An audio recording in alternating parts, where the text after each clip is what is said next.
नमस्कार दोस्तों, latest no के और एक चैप्टर में आपका स्वागत है। आज हम जानेंगे बीटवाइज ऑपरेटर के बारे में। बीटवाइज ऑपरेटर किसे कहते हैं, बीटवाइज ऑपरेटर का इस्तेमाल हम क्यों करते हैं और कैसे करते हैं, और सी प्रोग्रामिंग में हम इसे कैसे इस्तेमाल करते हैं। बीटवाइज ऑपरेटर किसे कहते हैं? हम बीटवाइज ऑपरेटर का इस्तेमाल करते हैं बीट लेवल ऑपरेशन को परफॉर्म करने के लिए, इसीलिए इसे बीट लेवल प्रोग्रामिंग भी कहा जाता है। बीटवाइज ऑपरेटर मेनली न्यूमेरिकल कंप्यूटेशन यानी कि जटिल गणितिक समस्याओं को सुलझाने के लिए बना है। बीटवाइज ऑपरेटर पहले इनपुट डेसिमल वैल्यूज को बाइनरी में कन्वर्ट करता है, फिर ट्रुथ टेबल के हिसाब से इसका ऑपरेशन करता है। बीटवाइज ऑपरेटर बाइनरी यानी कि 0 और 1 के ऊपर ऑपरेशन करता है, इसीलिए कंप्यूटेशन फास्ट भी होता है। तो चलिए एक एक करके सारे बीटवाइज ऑपरेटर को देख लेते हैं। बीटवाइज एंड ऑपरेटर को हम एम्परसेंड साइन से डिनोट करते हैं। ये एक बाइनरी ऑपरेटर है, इसलिए इसको ऑपरेशन करने के लिए दोनों ऑपरेंड की ज़रूरत पड़ती है। प्रोग्रामिंग करने के वक्त हम इस ऑपरेटर के दोनों एंड पर ऑपरेंड को रखते हैं, जिससे कि ये रिजल्ट जनरेट कर सके। रिजल्ट जनरेट करने के लिए पहले ये इनपुट डेसिमल ऑपरेंड को बाइनरी में कन्वर्ट करता है, फिर एंड गेट के ट्रुथ टेबल के हिसाब से ऑपरेशन करके रिजल्ट जनरेट करता है। तो चलिए एक एग्जांपल से समझ लेते हैं। हमने दो इनपुट डेसिमल ऑपरेंड को लिया है, यहाँ पर 12 और 25। इन दोनों के बीच में हम बीटवाइज एंड ऑपरेशन करेंगे बीटवाइज एंड ऑपरेटर की मदद से। हमने यहाँ पर दोनों इंटीजर वैल्यू लिए हैं, a=12 और b=25। तो हमें ऑपरेशन क्या करना है, a&b। तो पहले प्रोसेस के हिसाब से 12 और 25 को बाइनरी में कन्वर्ट कर लेते हैं। अगर आप डेसिमल से बाइनरी कन्वर्ट करना नहीं जानते हैं तो उसके लिए हम बाद में एक अलग सा वीडियो बना कर देंगे। अभी के लिए बीटवाइज एंड ऑपरेशन कैसे काम करता है वो समझ लीजिए। बाइनरी में कन्वर्ट करने के बाद फिगर कुछ इस तरह से दिखेगा। पहले 12 का बाइनरी फॉर्म, उसके बाद 25 का बाइनरी फॉर्म, और दोनों के बीच में बीटवाइज एंड ऑपरेटर यानी कि एम्परसाइन। अब दोनों ऑपरेंड के बीच ऑपरेशन होगा एंड गेट के ट्रुथ टेबल के हिसाब से। ये है एंड गेट का ट्रुथ टेबल। एंड गेट के ट्रुथ टेबल पर अगर दोनों इनपुट 1 होता है तभी आउटपुट 1 आता है, बाकी सारे कंडीशन पर आउटपुट 0 आता है। तो इसी टेबल को फॉलो करते हुए ये बाइनरी रिजल्ट तैयार होके आया। अब बाइनरी से अगर इसको हम डेसिमल में कन्वर्ट करते हैं तो रिजल्ट निकल कर आता है 8। तो फाइनल रिजल्ट जो जनरेट होता है वो होता है 8। तो इसी तरह से बीटवाइज एंड ऑपरेटर काम करता है। एक बार आपको लाइव प्रोग्राम के थ्रू एग्जाम्पल को दिखा देते हैं। तो ये रहा प्रोग्राम जो हम अभी अभी एग्जाम्पल में डिस्कस किए हैं, और ये रहा आउटपुट। जैसा कि हमने एग्जाम्पल को डिस्क्राइब किया और रिजल्ट निकल कर आया, एग्जैक्टली वही रिजल्ट आउटपुट स्क्रीन पर आप देख सकते हैं। नेक्स्ट चलते हैं बीटवाइज और ऑपरेटर पर। बीटवाइज और ऑपरेटर को हम वर्टिकल बार या फिर पाइप साइन से डिनोट करते हैं। ये भी एक बाइनरी ऑपरेटर है, इसलिए इसको ऑपरेशन करने के लिए भी दोनों ऑपरेंड की जरूरत पड़ती है। बीटवाइज और ऑपरेटर बीटवाइज एंड ऑपरेटर की तरह ही काम करता है, सिर्फ इसमें दो चीज की फर्क है। एक है इसका ऑपरेटर का साइन जो कि पाइप साइन है, और दूसरा ये ऑपरेशन के वक्त लॉजिकल और गेट का ट्रुथ टेबल यूज करता है। तो चलिए वही एग्जांपल का इस्तेमाल करते हैं, सिर्फ ऑपरेटर को चेंज कर देते हैं। यहाँ पर देखते हैं क्या रिजल्ट आता है। a=12 और b=25, और हमें जो ऑपरेशन करना है a पाइप b। तो सेम प्रोसेस यहाँ पर भी अप्लाई होगा।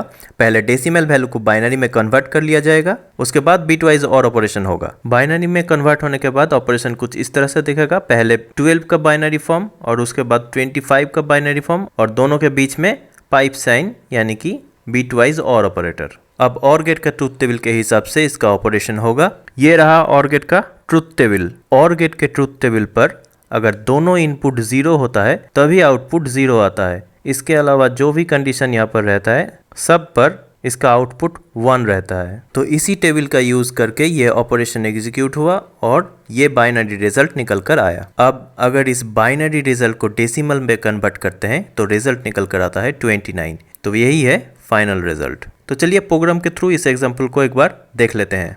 ये रहा हमारा एग्जाम्पल जिसको हम प्रोग्राम पर लिखे हैं, और ये रहा प्रोग्राम आउटपुट। जो एग्जाम्पल का रिजल्ट हमने कैलकुलेट किया था वही रिजल्ट आप आउटपुट स्क्रीन पर भी देख सकते हैं, जो है 29। नेक्स्ट चलते हैं बीटवाइज एक्सक्लूसिव और ऑपरेटर पर। इसे बीटवाइज जोर ऑपरेटर भी कहा जाता है। बीटवाइज जोर ऑपरेटर को हम सर्क्यूम्फ्लेक्स साइन से डिनोट करते हैं। ये भी एक बाइनरी ऑपरेटर है, इसीलिए इसको ऑपरेशन करने के लिए भी दोनों ऑपरेंड की जरूरत पड़ती है। बीटवाइज जोर ऑपरेटर भी बीटवाइज एंड और बीटवाइज और ऑपरेटर की तरह काम करता है, सिर्फ इसमें दो चीज का फर्क है। एक है इसका ऑपरेटर जिसे हम सर्क्यूम्प्लेक्स कहते हैं, और दूसरा है ये ऑपरेशन के वक्त लॉजिकल XOR गेट यानी कि लॉजिकल जोर गेट का ट्रूथ टेबल यूज करता है। तो चलिए वही वाला एग्जांपल को फिर से एक बार देख लेते हैं, सिर्फ हमने ऑपरेटर को चेंज कर दिया है यहाँ पर। तो देखते हैं रिजल्ट क्या निकल कर आता है। वही वेरिएबल वही value a is equal to 12 b is equal to 25 और यहाँ पर ऑपरेशन होगा a जोर ऑपरेटर b। तो पहले इनपुट वैल्यू को बाइनरी में कन्वर्ट कर लेते हैं।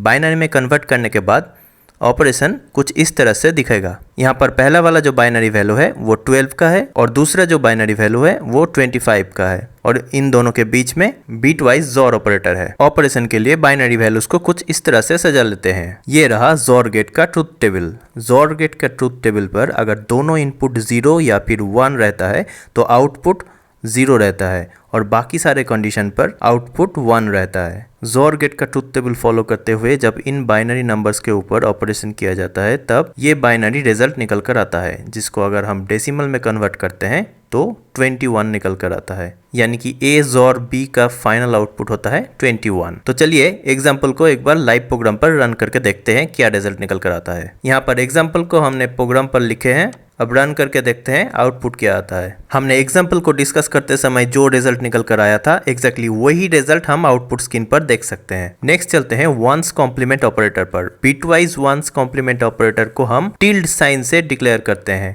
ये एक यूनरी ऑपरेटर है, इसीलिए इसको ऑपरेशन करने के लिए सिर्फ एक ऑपरेंड की जरूरत पड़ती है। यहाँ पर ऑपरेंड के आगे ऑपरेटर को बिठाया जाता है। एग्जीक्यूशन का प्रोसेस पहले वाले ऑपरेटर की तरह सेम ही है। पहले डेसिमल को बाइनरी में कन्वर्ट किया जाता है, जैसे कि हम यहाँ पर एक इंटीजर वैल्यू लिए हैं a इजिकल टू 35, तो ऑपरेशन यहाँ पर होगा tilde a is equal to result. तो पहले इनपुट डेसिमल को बाइनरी में कन्वर्ट करते हैं। बाइनरी में कन्वर्ट करने के बाद कुछ इस तरह से दिखेगा। अब ऑपरेशन के समय यहाँ पर वंस कॉम्प्लीमेंट ऑपरेटर 1 को 0 और 0 को 1 से स्वैप करता है। आप शायद सोचेंगे कि यहाँ पर बीट का स्वैप क्यों हो रहा है, कोई ट्रूथ टेबल का इस्तेमाल क्यों नहीं हो रहा है। अगर आप अच्छे से ख्याल करते हैं तो आप देखेंगे यहाँ पर भी ट्रूथ टेबल का यूज हो रहा है। यहाँ पर लॉजिकल नॉट गेट का ट्रूथ टेबल यूज हो रहा है। लॉजिकल नॉट गेट के ट्रूथ टेबल पर जो इनपुट आता है उसका उल्टा आउटपुट निकल कर आता है। जैसे कि 1 इनपुट होता है तो 0 आता है और 0 अगर इनपुट होता है तो 1 आउटपुट आता है। तो अल्टीमेटली जो बाइनरी में रिजल्ट आता है उसको अगर हम डेसिमल में कन्वर्ट करते हैं तो रिजल्ट आता है